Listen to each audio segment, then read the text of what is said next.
But tonight we're going to continue on our lesson through the book of Exodus, and we're going to start with the plagues part 2, starting with the 6th plague in Exodus chapter 9, verse 8. We've already looked at the first 5 plagues so far, and so far Pharaoh has been afflicted. He has considered letting the people go, and yet each time he gets to the point of thinking about letting the people go, he soon hardens his heart. God also hardens his heart, and he decides not to let people go. And we're going to see that continue on with the next 4 plagues we're going to look at tonight.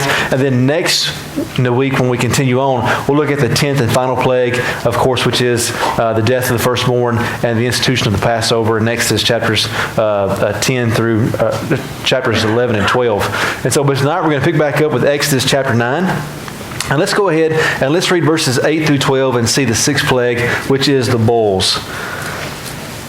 And the Lord said to Moses and Aaron, "Take handfuls of soot from the kiln, and let Moses throw them in the air in the sight of Pharaoh. It shall become fine dust over all the land of Egypt, and become bowls, breaking out in sores on man and beast throughout all the land of Egypt." So they took soot from the kiln and stood before Pharaoh, and Moses threw it in the air, and it became bowls, breaking out in sores on man and beast. And the magicians could not stand before Moses because of the bowls, for the bowls came upon the magicians and upon all the Egyptians. But the Lord hardened the heart of Pharaoh, and he did not listen to them, as the Lord had spoken to Moses. And so Moses and Aaron take handfuls of soot from a kiln. This is a depiction of what an ancient kiln in Egypt may have looked like. This has been where they would have used fire to make pottery, clay, maybe even bricks. And so they take this ash, this dust, throw it in the airs, and it becomes a dust in the air, and all of a sudden bowls start breaking out on the magicians who were in Pharaoh's court, some of the officials, and then before too long takes place, a full-blown epidemic of boils is stricken throughout the land of Egypt. Now, the term boils here in Hebrew is a generic term for any type of skin disease that causes discomfort, pain, and even in some situations in the Old Testament we can see that it even causes death. And so we know this was painful because the magicians could not even stand before Moses. Now, it's an interesting progression that we see with Moses and the interaction that he has between the magicians. When Moses first goes to Pharaoh, when he throws down his staff, right? Or he gets Aaron to throw down the staff, right? And it becomes a serpent. What do the magicians do? Same thing, right? Whenever you see the first official plague, which is what? Water turned to blood, what do the magicians do? Same thing, right? And so you see this progression, right? Then it gets to the point whenever the flies, right? That the magicians can't replicate the flies. And so you see this progression where they did the same thing, they couldn't do the flies, and now you get to the bowls, and now you see this final dichotomy, I guess, if you will, between between Moses and the magicians, right? And so Moses is the one that creates the bowls, and the magicians can't even stand before Moses because the sores of the bowls are too painful. This is the last time we'll see the magicians in the book of Exodus. And so they start off strong, right? And they finish in humiliating defeat. They can't even stand before Moses, the man of God, because of the boils on their body. This is the last time that we mention the book of Exodus. So you really see this just complete decimation of the magicians, if you will, or at least of their pseudo talents. Any questions or comments on the 6th plague, the plague of the painful bowls?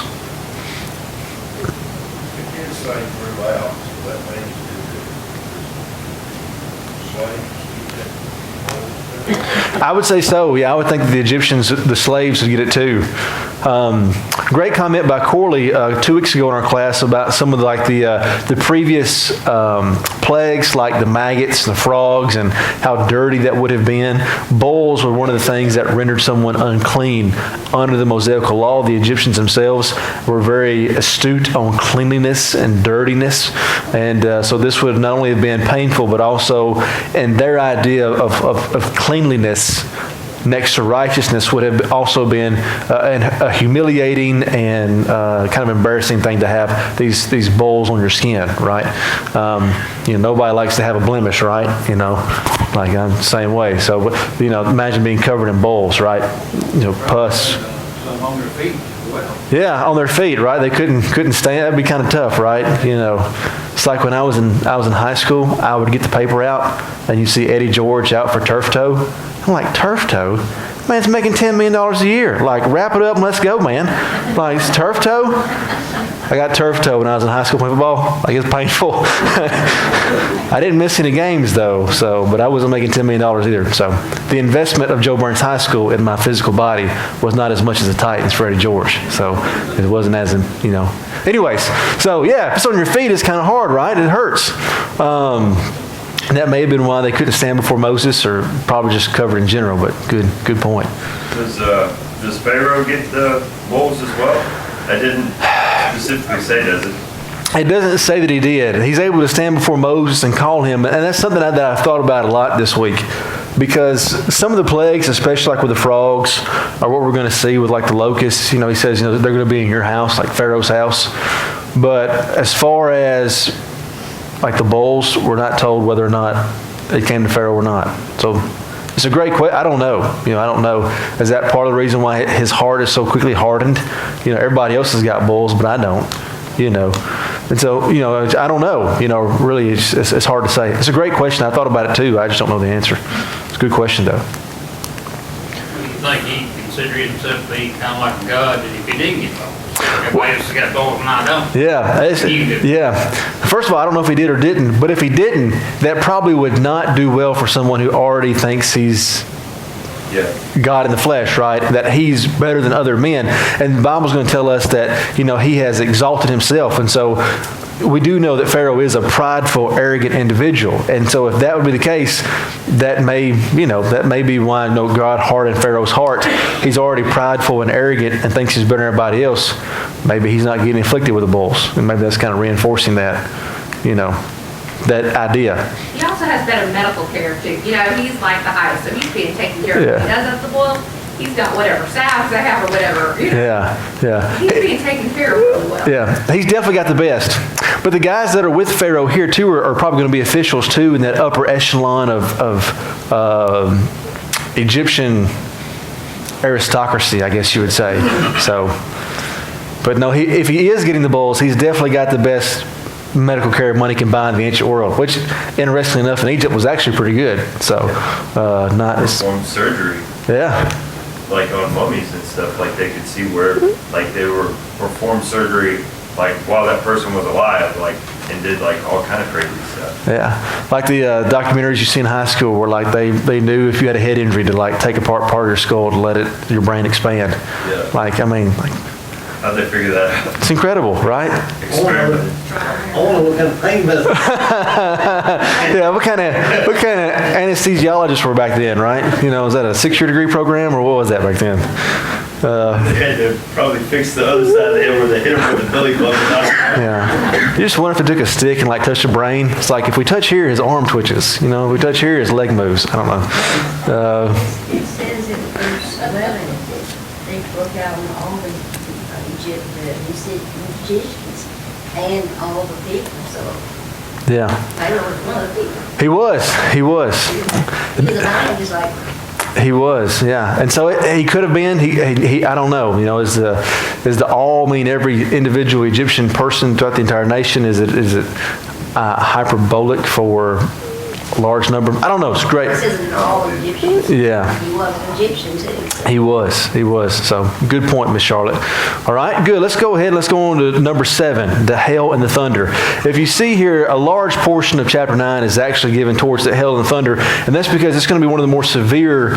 The plagues are increasing in their severity, at least it seems like, and the hail and the thunder is going to be very detrimental to the nation of Israel. I mean, the nation of Egypt as a whole. And so we won't take the time to read that entire section just for time's sake. We will read different sections. Let's go ahead and let's read verses 14 through 17 of our text. 14 through 17. For this time I will send all my plagues upon yourself and on your servants and on your people, so that you may know that there is none like me in all the earth. For by now I could have put out my hand and struck you and your people with pestilence, and you would have been cut off from the earth. But for this purpose I have raised you up, to show you my power, so that my name may be proclaimed in all the earth. You are still exalting yourself against my people and will not let them go. And so this is interesting because God is telling Moses what he is going to say to Pharaoh, and Pharaoh has only been going off by what Moses has been telling him to this point. And God is actually going to reveal several things to Pharaoh in this plague that Pharaoh has not been privy to previously. So far, Moses is just some so-called holy man of this foreign god that Pharaoh knows nothing about, that keeps saying, my people are going to go, or this is going to happen. But now, God, through Moses, lets Pharaoh know what is the larger picture that's going on. And so for the first time, God reveals to Pharaoh that the plagues are so that he and the Egyptians will know that he is the Lord. There's been several times that God has told Moses this, that the reason for the plagues is so that the Egyptians and the Israelites and even Moses himself will know that he is the Lord. Well, now Pharaoh gets that told to him directly, obviously through Moses. But he's told, the reason these are happening for you is because that you'll know that I'm the Lord. God says, look, if I wanted to wipe you off the face of the earth, you and your entire nation, I could have done that the first time. Right? So he's saying, look, Pharaoh, this is not like, I'm throwing all my bag of tricks out here trying to convince you.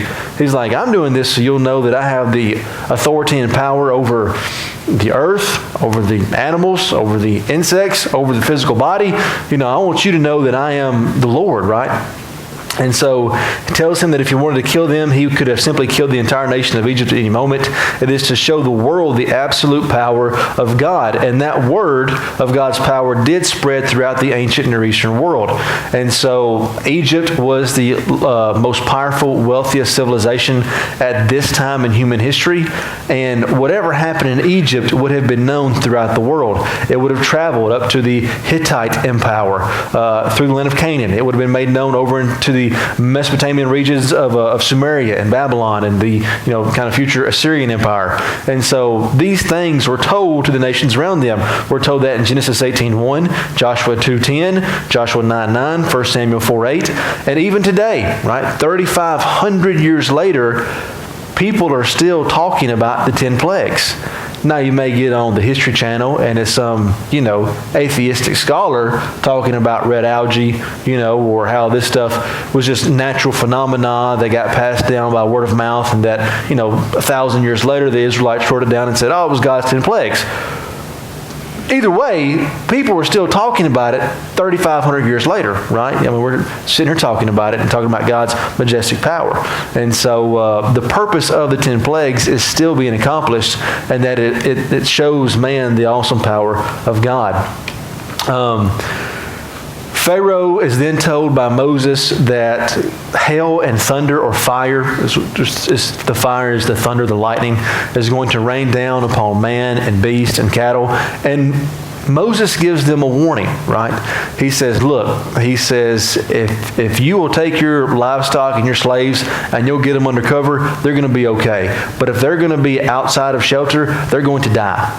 Whether it's a beast or a man, there's never been hell like this in Egypt before or since. And if you get caught out in this hailstorm, you're going to die. What do you think happens? What would you do? Let's do some introspective. If you're one of the wealthiest men or women in Egypt at that time, and you just so happen to be graced with being in the personal entourage or court of the Egyptian Pharaoh, we're talking about this is one of the most privileged positions on the face of the planet at that time. You probably own a lot of stuff, a lot of people, a lot of animals. And you've sat there and you've seen this dude called Moses come up 6 times and say this is going to happen. And you've seen it. Not only have you seen it, you felt it. You just got over the recent boil outbreak, right? And Moses says, I'll tell you what, guys, if you'll take your stuff and you'll put it inside, nothing's going to happen to them. But if you leave it outside, it's going to die. What are you going to do?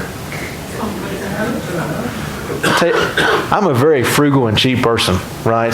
Probably putting my stuff in the barn, right? It's like I don't know, but some of the officials that Pharaoh has listens to Moses. So you already start to see that the tide is turning within Pharaoh's closest personal entourage.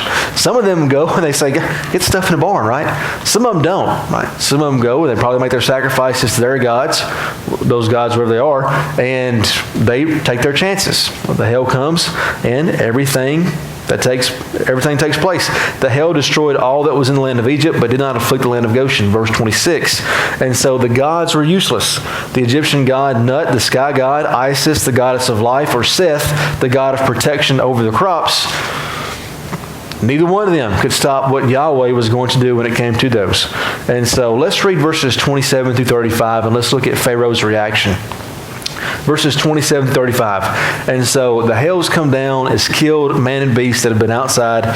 Verse 27, then Pharaoh sent and called Moses and Aaron and said to them, this time I have sinned. The Lord is in the right, and I and my people are in the wrong. Plead with the Lord, for there has been enough of God's thunder and hail. I will let you go, and you shall stay no longer. Moses said to him, as soon as I have gone out of the city, I will stretch out my hand to the Lord. The thunder will cease, and there will be no more hail, so that you may know the earth is the Lord's. But as for you and your servants, I know that you do not yet fear the Lord God. The flax and the barley were struck down, for the barley was in the ear, and the flax in the bud, but the wheat and the emmer was not struck down, for they were late in coming up. So Moses went out of the city from Pharaoh and stretched out his hands to the Lord, and the thunder and the hail ceased, and the rain no longer poured upon the earth. But when Pharaoh saw that the rain and the hail and the thunder had ceased, he sinned yet again and hardened his heart, he and his servants. So the heart of Pharaoh was hardened, and he did not let the people of Israel go, just as the Lord had spoken through Moses.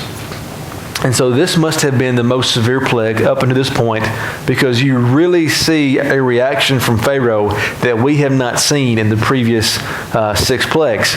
We don't know how much livestock died. We don't know how many men were killed, but it was enough for Pharaoh to call Aaron and Moses and say, make it stop. You're right, I'm wrong. And what does he say here that's so interesting to see this? He said, I've sinned. Yeah, he said, I've sinned, right? I've sinned, right? And so he says, just stop it. You guys can go. You guys can go. And so Moses says, all right, I can tell that you and your servants don't yet fear the Lord God, right? But I'll go and I'll make the thunder and the rain and the hail stop. And so it's interesting to see that some of the officials in Pharaoh's court are already starting to turn, if you will, and recognizing the awesome power of God. But it's also interesting to see here Pharaoh's reaction, saying that he has sinned, that he and his people are in the wrong, and we're going to see that continue over the next few plagues. Any questions or comments? Observation? Caleb. So do these plagues, do we know if they happen over like the course of weeks or years? It's a fantastic question. One of the things that's a great question. We know because of the Egyptian season of growing things and the fact that we're told this takes place in between these 4 different crops, that this takes place in January. And so when the 7th plague takes place, the hail and the thunder, it takes place in January. We know that the last plague, which is the death of the firstborn, and the Passover takes place in April. So we know that 3 plagues, the 8th, 9th, and 10th plague, take place in 3 months. Now, the thing is, they each happen in their own individual month. Is there 2 weeks between one and 8 weeks between another one? That we don't know. But we do know from here that it takes 3 months for these next 3 plagues to go. Lots of scholars have said that they think that the 10 plagues take the course over a year-long period. And they all have different reasonings, and it sounds reasonable to me. So roughly a year, you could say. And so that's an excellent question. Rob? And backing up to our other question, I think in verse 14, they sum up this plague. It says, "For this time I will send all my plagues on you yourself and on your servants and people." That leads me to believe that he wasn't struck by the previous plagues. It sounds like he's differentiating, starting on number 7. Yeah, and that may be the case. It's a great. I didn't catch that myself, but there is something to be said for that. If you couldn't hear what Rob said, he said, if you look at verse 14, it says, "I will send my plagues on you and your servants and your people," so maybe it is that like we were speculating before, maybe he wasn't touched by the bulls or those types of things. I think about the first one with the water. He's Pharaoh. I mean, if people can't drink out of the Nile, dude's getting water somewhere else, right? If they got to dig a well or something like that. And so people may go 7 days without fresh water from the Nile, but he's not. And so, like you were saying, that maybe getting more personal, which may be why you see the first real reaction where he says, I've sinned, so it's a good point. Good point.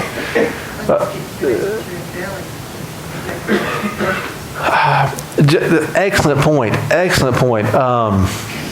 If you couldn't hear what our wonderful sister, whose name I know better than my own, Sheila. I know it ain't Sheila. Lisa Frost. Sorry, guys. It's that cough I got. It's affecting my brain. Peyton said he's worried about my health. I gave the wrong address in one of my recent sermons and forgetting names. Anyways, what are we talking about? No, I was just playing. Like Lisa is saying, it's hurting his belly, right? Egypt's power in the ancient world is that it was the breadbasket of the ancient world. That was his power. Interestingly enough, that's exactly how the Pharaoh got his power, right? We're told in the book of Genesis that because of the famine and the amount of wealth and food that the Pharaoh was able to get through Joseph, that's when the people enslaved themselves to Pharaoh, right? And so Egypt was known as the breadbasket of the ancient world. 1,500 years later in the Roman Empire, there are literally ships coming to Rome every single day from Egypt because that is Rome's lifeline, the food right there. And it stays that way the entire time. And so you take out half their crops, right? Their 2 of their 4 grain crops. This is getting serious. I mean, like, not only is this annoying, but it's killing people. Not only is it killing people because the hail, but there's a shortage of food, people don't eat. Also, Egypt is able to maintain its wealth and its influence because it gets to sell food to other nations around it, right? And so, I mean, you're messing with the GDP of the Egyptian nation. So it's a pretty big deal, right? I mean, it's big stuff. So great comment, Miss Lisa. Good. Steve, did you have your hand up? When we're talking about how long the nav's going on, it doesn't say between the deal and the death of the livestock, but they had clearly had time to re-establish their livestock after they were all killed. So it would have taken some time, I would think, Yeah. to get from the Israelites or surrounding nations. Just like Steve said, earlier we had the death of the livestock that's in the field, right? And so, just like Steve said, it was long enough, whether it's weeks, months, for some of that livestock to be replenished. Just like Steve said, whether it's buying it from the Egyptians, buying it from the Israelites whose livestock weren't killed, whether it was from going up to Canaan or going down into Nubia and buying livestock from those nations, we're not told. But like Steve said, there's obvious enough time to replenish some of the flocks that they had. Good. Great comment. Here it says that the wheat was a late crop, so it wasn't struck, but it struck and smelt many earlier crops. That's right. That That's right. And the first 2 crops that we have here, the flax was mostly used for linen and clothing, and the barley for bread was the mainstays of what those 2 crops were for. Good comments. Number 8, the Locust Invasion. And so in verses 1 through 6, the locust is promised. Moses informs Pharaoh that it is coming because of his hardness of heart. The locust will fill the trees and the land and devour the trees. The locust plague means death. We may look at a locust plague and think, they're like grasshoppers or whatever. Locust plagues were devastating because they ate everything. In fact, Pharaoh refers to this as death in verse 17. And so this was a big deal. Like I said, these things are getting increasingly more severe. And so we may not think of a locust invasion as being that severe. But in the ancient world, you didn't have Rexes. Most of us have never really thought, oh my goodness, there's no food, where am I going to get food? Now, you may not have had cash on hand for food, But there's not been many times in your life, if ever, where you had no idea where there was food. It's a real deal in the ancient world. I mean, you don't have, they're not trucking in strawberries from Mexico, in Egypt. Like, that's not a thing, and so this is getting severe. There's no food. If you have millions of people who reside in a pretty small space in Egypt and there's no food and you're surrounded by desert, it can get pretty serious pretty quick.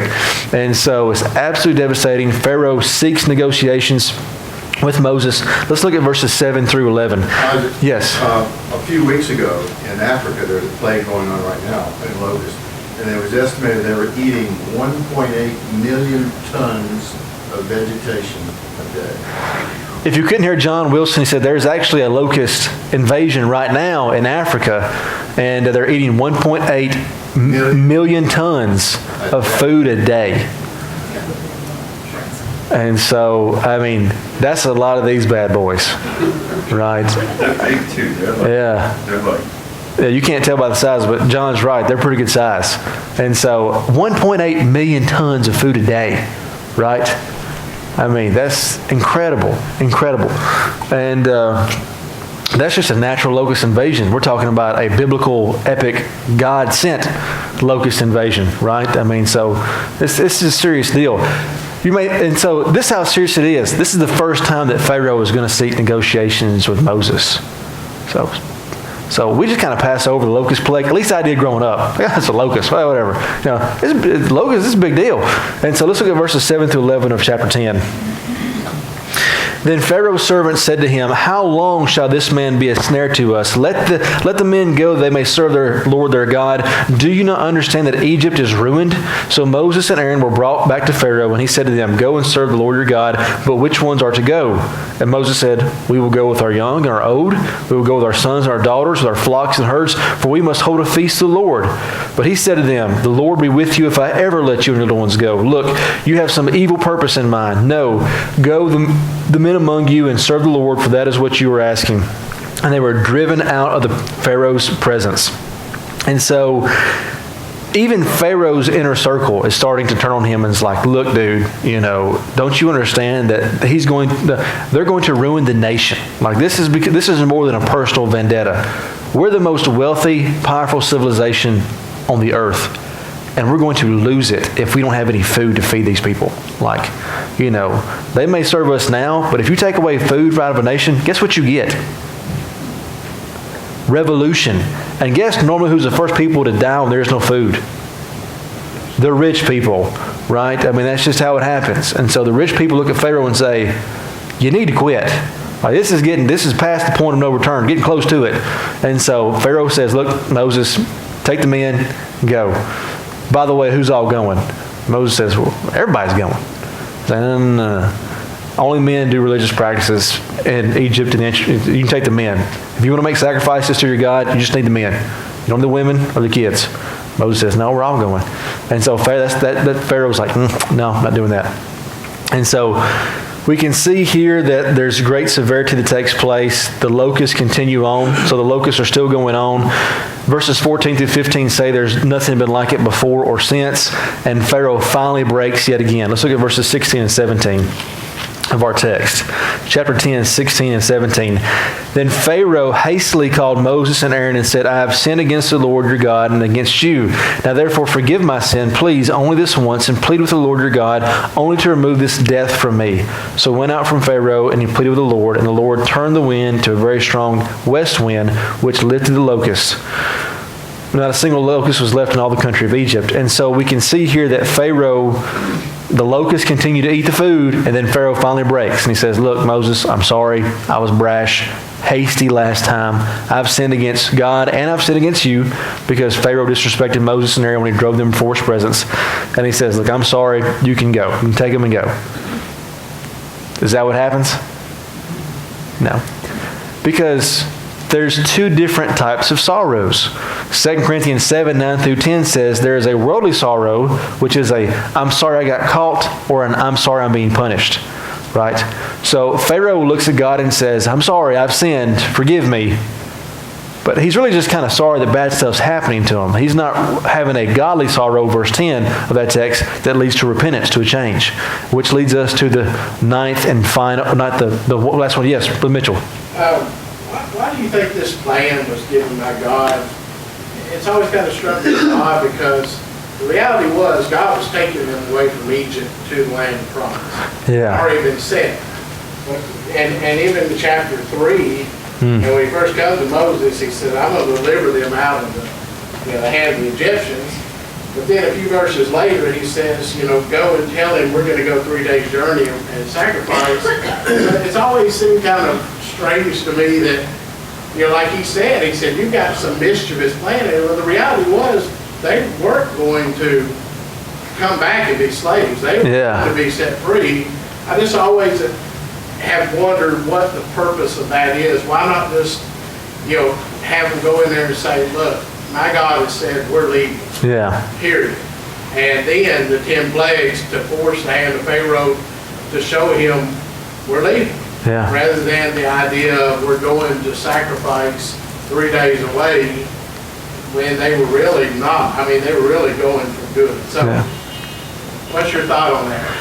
So, excellent question. Just like Brother Mitchell said in chapter 5, verses 1 through 3, and also in chapter 8, verse 27, Moses goes to Pharaoh and says, we're going 3 days out in the wilderness and we're going to make sacrifices.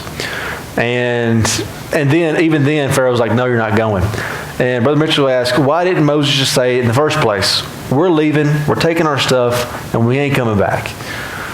And there's a long answer and a short answer. For the second time, I'll give you a short answer. I don't know.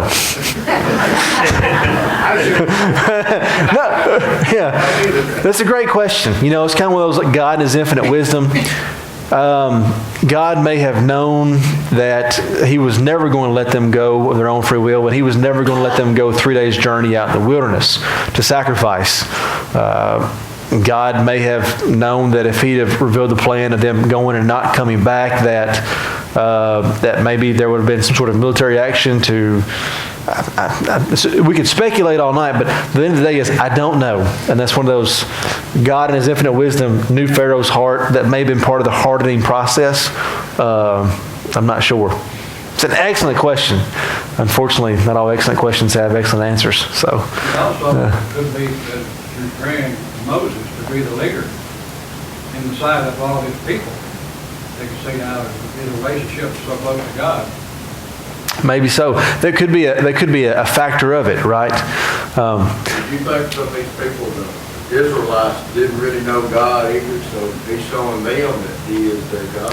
Oh, I think that's definitely an aspect of it. Yeah, I think this is just as much of a learning lesson for the Israelites, and for us. Thankfully, looking 3,500 years on this side of this event, this side of the cross, we look at the Israelites thinking, you bunch of idiots. Like, you got to see all this firsthand, and you just mumble and groan and kick against the goads. What's wrong with you guys? Haley? I feel like we say that, though, and we look at all this, and we look at, Pharaoh, and we're like, why would you not listen after all this has happened? But we do the same thing today. I feel like some people wait until they've been brought to their lowest point until they're willing to turn to God. Yeah. I think, if you couldn't hear Haley, excellent point. What I was trying to get at is that we look at Pharaoh and think, why would this guy keep doing this? And there's been times in our life we look at ourselves and think, I'm the idiot. I'm Pharaoh. I know I shouldn't be doing this, and I keep doing it, right? And it's just making my relationship with God worse, or it's making my life in general worse. And sometimes we look in the mirror and we're Pharaoh, right? Yeah. Somebody, Mitchell. Do you think when he finally, when the death of the firstborn came and he finally said go, do you think in his grief, his mind was still relating that to a 3-day journey? That he thought, you got to go. They gave them abundance and stuff because they asked him when they were rich. Yeah. But do you think his mind in that grief was thinking they're going to come back after they go worship their God? Or do you think, and that's why he sends them after them, when he realizes they're not coming back, I think he knows. I think we see that here. You guys are up to no good. I think Pharaoh knows that if they leave, they're not coming back. But I think he just, once the death takes place, he's just maybe a little bit of emotion. They just leave. Just get out of here. And then after, just like with the previous 9 plagues, after some time goes back, he reevaluates, right? He readjusts and says, you know what? I said it before that they could go, but I changed my mind. Kind of like you see him harden his heart each time. Like every time his heart gets soft and he almost lets him go, he hardens it back up again. I think that's what we see in after the 10th plague too. Just a continuation of what's been going on the whole time. Good question. You think he sent them to bring the Israelites back, or you think he sent them to kill them because God killed his son? It's a good question. I don't know. I would think to bring them back for slave labor, to oppressively use them in his service is what I would think. After the 10th plague, the interesting thing is that all the other ones, the Israelites were just going to leave with their stuff. Yeah. The 10th one, they left with their stuff. And the Egyptians. Oh yeah, they ransacked the Egyptians, right? Well, the Egyptians gave them stuff. Yeah, but they ransack them, right? Yeah. No wonder they had anything left to give. The Egyptian economy, and they came out. So Pharaoh not only, I don't think he was not necessarily going after them for slave labor, he's going back for his stuff. Yeah. Because in Egypt, technically, he kind of owns it all anyways, right? Theoretically. One thing that would make Pharaoh so headstrong is he is the power in Egypt. And he don't want to let anybody do anything. He gets his wishes. Yeah. So he keeps, trying to hold on to that power, not let them go. Well, it's just like Miss Susan said, the Pharaoh, we don't have this, right? If it doesn't rain for 7 months in Chapel Hill, you guys don't think, what, we should probably get a new preacher. You know what I mean? Like, it's God's trying to tell us something. But I mean, in the ancient world, it's like that. I mean, it don't rain for 7 months. It's the Pharaoh's fault. He's the link between this earth and the next. He's God in the flesh. We need a new one. And so, not only this is an attack on Pharaoh's power. He's supposed to be the intermediary between the gods and the people. He's supposed to be the protector of Egypt, and he can't do it. And so it's an attack on his pride. Do we know historically, Isaac, if he survived this as Pharaoh, or because then the economy is ruined, the army is decimated? Yeah. The Bible doesn't tell us, and so it's a good question. I don't know. It depends on which Pharaoh it lines with, but evidently he does at least get through for a little while. The thing you talk about with Pharaoh and how we think remember, that's exactly what the Israelites did to Moses the whole time they were traveling. Yeah. Anytime something was bad, Moses' fault. Yeah. We got no food. Moses' fault. So it's kind of like that, right? So, yeah. And so, good comments. We'll just finish up with the 9th one just really quickly, verses 21 through 29. We won't read that text, but it is a darkness that can be felt. And so in Egypt it lasts for 3 days, but in the land of Goshen, where the Israelites are, they have light. This would have been an attack on the Egyptians' chief god, Re or Ra, depending on how you pronounce it. He was the chief god. He was the sun god. So I think it's interesting you see these attacks are also attacks on different Egyptian deities. And then this 9th one before the big and final plague is the attack on the chief god of the Egyptians, the sun god. And so, which is pretty interesting. It's called a darkness that can be felt. Some people have suggested that it is a sandstorm that's so severe it blocks out the sun, it's hard to see, and that's why people stay inside their homes. Whether that's the case or not, I've got no idea, but that's just something that you may read if you read commentaries on what takes place here in this text. And so, Pharaoh's ultimatum. If we read verses 27 through 29, the very last portion of this text, will be the last thing that we read, and I realize our time is short. But the Lord hardened Pharaoh's heart, and he would not let him go. Then Pharaoh said to him, "Get away from me. Take care never to see my face again. From the day that you see my face, you shall die." Talking to Moses. And Moses said, "As you say, I will not see your face again." And so we're going to see if this holds true or not. We're going to look at, later on, we'll look at chapter 12, 31 and 32. Does Pharaoh keep his promise? Does Moses keep his? Do they never see each other again? Or do they see each other in chapter 12, verse 31? But Pharaoh is at his breaking point. I mean, he's at his breaking point, and we're going to see in plague number 10, he's going to be pushed past that breaking point. Some takeaways. God's will cannot be stopped. God told Moses on the mountain, chapter 3, everything that was going to take place, and everything has unfolded just like he said it was going to. Pharaoh's tried to stop it. It can't be stopped. Today, God's will cannot be stopped.